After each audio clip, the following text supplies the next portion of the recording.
तपस्या से शिवलोक की प्राप्ति, सात्विक तपस्या के भेद और मानव जन्म की प्रशस्ति का कथन। व्यास जी बोले, हे सर्वज्ञ, हे सनत कुमार, हे सत्तम, अब आप उस शिवलोक की प्राप्ति का वर्णन करें जहाँ जाकर शिवभक्त मनुष्य फिर नहीं लौटते हैं। सनत कुमार बोले, हे पराशर पुत्र व्यास, अब आप शुद्ध शिव भक्त जनों का तथा तपस्वियों की शुभ गति तथा पवित्र व्रत को प्रीतिपूर्वक सुनिए। शुद्ध कर्म करने वाला एवं अत्यंत शुद्ध तपस्या से जो युक्त जो मनुष्य प्रतिदिन शिव जी की पूजा करते हैं, वे सब प्रकार से सर्वदा वंदनीय। हे महामुनि, तपस्या नहीं करने वाले उस निर्विकार शिवलोक में नहीं जा सकते हैं। शिव की कृपा का मूल हेतु तपस्या ही है। यह प्रत्यक्ष है कि तप के प्रभाव से ही देवता, ऋषि, मुनि लोग स्वर्ग में आनंद प्राप्त करते हैं। मेरे इस वचन को सत्य जानिए। जो अत्यंत कठिन, दुराराध्य, अत्यंत दूर और ना पाने योग्य, वह सब तपस्या से सिद्ध हो जाता है। निश्चय ही तपस्या का अतिक्रमण नहीं किया जा सकता। ब्रह्मा विष्णु हर नित्य तप में स्थित रहते हैं। संपूर्ण देवताओं और देवियों ने भी तपस्या से ही दुर्लभ फल प्राप्त किए हैं। जिस जिस भाव से स्थित होकर लोग जो तपस्या करते हैं, वे उस तप से उसी प्रकार का फल इस लोक में प्राप्त करते हैं, इसमें संदेह नहीं है। हे व्यास जी, सात्विक, राजस, तामस, यह 3 प्रकार का तप कहा गया है। तप को संपूर्ण साधनों का साधन जानना चाहिए। देवताओं, सन्यासी एवं ब्रह्मचारियों का तप सात्विक होता है। दैत्यों और तथा मनुष्यों का तप राजस होता है तथा राक्षसों का एवं क्रूर कर्मों करने वालों मनुष्यों का फल तामस होता है। तत्वदर्शी महर्षियों ने उसका फल भी 3 प्रकार का बताया है। भक्तिपूर्वक देवगणों का तप ध्यान एवं अर्चन शुभ होता है। सात्विक कहा गया है, जो सभी फलों को प्रदान करता है। यह तप इस लोक में तथा परलोक में मनोरथों को सिद्ध करने वाला है। किसी प्रकार की कामना की सिद्धि के उद्देश्य करके जो तप किया जाता है, वह राजस तप कहा गया। देह को सुखाने वाले और दुस्सह तपों से शरीर को पीड़ित कर जो तप किया जाता है, वह तामस तप कहा गया है। वह भी मनोरथ सिद्धि करने वाला है। सात्विक तप को सर्वोत्तम जानना चाहिए। निश्चल धर्म, बुद्धि, स्नान, पूजा, जप, होम, शुद्धता, शौच, अहिंसा, व्रत, उपवास, मौन, इंद्रिय निग्रह, विद्या, बुद्धि, सत्य, क्रोध, दान, क्षमा, दम, दया, बावली, क्रूप, सरोवर और प्रसाद निर्माण, कृच, चंद्रायण आदि व्रत, यज्ञ, श्रेष्ठ तीर्थ और आश्रम का निवासी सभी धर्म के स्थान है। बुद्धिमानों को सुख देने वाले हैं। हे व्यास, इस प्रकार विषुव संक्रांति, मेष, तुला संक्रांति में संपन्न ये सधर्म शिव भक्ति के परम कारण है। किसी शब्द रहित स्थान में उन्मनी भाव से ज्योति का तीनों कालों में ध्यान करना ही धारणा है।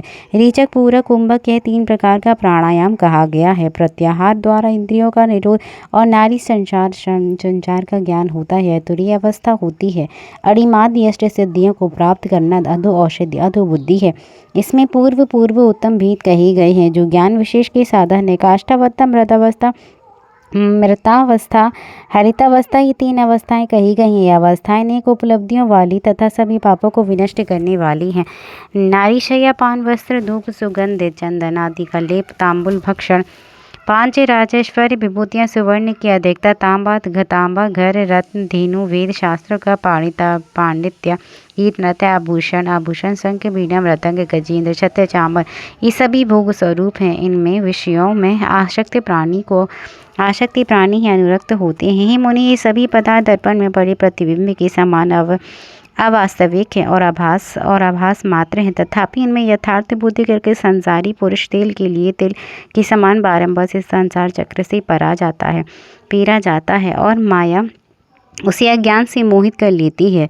वह सब कुछ जानते हुए भी घड़ी के यंत्र के समान स्थावर, जंगम और सभी योनियों में दुखी होकर घूमता रहता है। इस प्रकार समस्त योनियों में भ्रमण कर वह बहुत समय के बाद अत्यंत दुर्लभ मनुष्य जन्म प्राप्त करता है और सभी कभी पुण्य की महिमा के बीच में ही मानव शरीर प्राप्त कर लेता है, क्योंकि कर्मों के गौरव और लाघव के कारण उनकी गतियाँ बड़ी विचित्र कही गई हैं। जो पुरुष स्वर्ग और मोक्ष साधन भूत इस मनुष्य जन्म को पाकर अपना परम कल्याण नहीं करता है, वह मरने के बाद बहुत काल तक शोक करता रहता है। सभी देवताओं एवं असुरों के लिए भी यह मनुष्य जन्म अति दुर्लभ है, अतः उसे प्राप्त करके वैसा कर्म करना चाहिए जिससे नरक में ना जाना पड़े। दुर्लभ मनुष्य योनि प्राप्त करके यदि स्वर्ग तथा मोक्ष के लिए प्रयत्न नहीं किया जाता है तो वह जन्म व्यर्थ कहा गया है। हे व्यास जी, धर्म, अर्थ, काम और मोक्ष इन संपूर्ण पुरुषार्थ का मूल्य मनुष्य जन्म कहा गया है था। मनुष्य जन्म को प्राप्त कर धर्मानुसार उसका यत्न पूर्वक पालन करते रहना चाहिए। धर्म के आधार तथा अथवा समस्त अर्थों के साधन भूत इस मनुष्य जन्म को प्राप्त करके यदि परमार्थ लाभ के लिए यत्न होता है तो तभी उससे मूल अर्थात मनुष्य जीवन सुरक्षित समझना चाहिए। मनुष्य जन्म में अति दुर्लभ ब्राह्मणत्व को पाकर जो अपना परलौकिक कल्याण नहीं करता है उससे अधिक जड़ और कौन है। सभी द्वीपों में यह बात भारत भूमि ही कर्म भूमि कही जाती है। यहीं पर कर्म करके स्वर्ग और मोक्ष प्राप्त किया जाता है। इस भारतवर्ष में अस्थिर मनुष्य जन्म को प्राप्त कर जिसने अपना कल्याण नहीं किया उसने मानो अपनी आत्मा को ही ठगा है। हे विप्र, यही कर्म भूमि यही फल भूमि भी कही गई है। यहाँ जो कर्म किया जाता है उसी का फल भोग स्वर्ग में किया जाता है।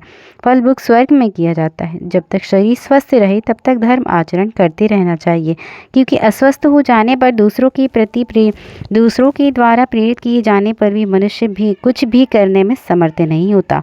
अस्थिर शरीर से जो स्थिर मोक्ष को सिद्ध नहीं करता उसका स्थिर मोक्ष भी नष्ट हो जाता है, और यह ध्रुव शरीर तो नष्ट होने वाला है ही। मनुष्य की आयु एक एक क्षण दिन रात के रूप में उसके आगे ही नष्ट होते जाते हैं। फिर भी उसे बोध नहीं होता है। जब तक यह ज्ञान नहीं है कि किसकी मृत्यु कब होगी तब सहसा मृत्यु होने पर कौन धैर्य धारण कर सकता है। जब यह निश्चित है कि सबको छोड़कर अकेले ही जाना है तब मनुष्य जाने के समय मार्ग के खर्च के लिए इस धन को दान क्यों नहीं करता। जिसने दान फलस्वरूप पाथे को प्राप्त कर लिया है वह सुखपूर्वक यमलोक को जाता है। यदि ऐसा ना हुआ तो प्राणी पाथे रहित मार्ग में दुख प्राप्त करता है।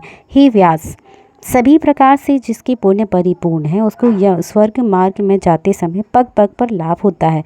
ऐसा जानकर मनुष्य को पुण्य करते रहना चाहिए, पाप को सर्वथा छोड़ देना चाहिए। पुण्य से वह देवत्व प्राप्त करता है और पुण्य रहित होने पर नरक को जाता है। जो लोग थोड़ा भी देवेश शिव की शरण में चले जाते हैं वे घोर यम को और नरक को नहीं देखते हैं, किंतु महान व्यामोह उत्पन्न करने वाले पापों के कारण शिव जी की आज्ञा से मनुष्य कुछ दिन के लिए वहां निवास करते हैं और उसके बाद शिवलोक में चले जाते हैं। जो लोग सर्वभाव से महेश्वर शिव के शरणागत हैं वे जल से कमल पत्र की भांति पाप से लिप्त नहीं होते हैं। हे मुनि सत्तम, जिन्होंने शिव शिव हर हर हर हर का नाम का उच्चारण किया है उन्हें नरक और यमराज भी भय नहीं होता। शिव ये दो अक्षर का परलोक के लिए पाथे अनामय मोक्ष साधन पुण्य समूह एकमात्र स्थान है। संसार रूपी महारोगों का नाश करने वाला एकमात्र शिव नाम ही है। मुझे संसार रूपी रोग का नाश करने वाला अन्य कोई उपाय नहीं दिखाई देता। प्राचीन काल में पुलकस हजारों ब्रह्म हत्याएं करके भी विमल शिव नाम को सुनकर मुक्त हो गया। इसीलिए बुद्धिमान को चाहिए कि सदा ईश्वर के प्रति अपनी भक्ति बढ़ाए। हे महाप्राग, शिव भक्ति से प्राणी मोक्ष तथा भोग को प्राप्त कर ले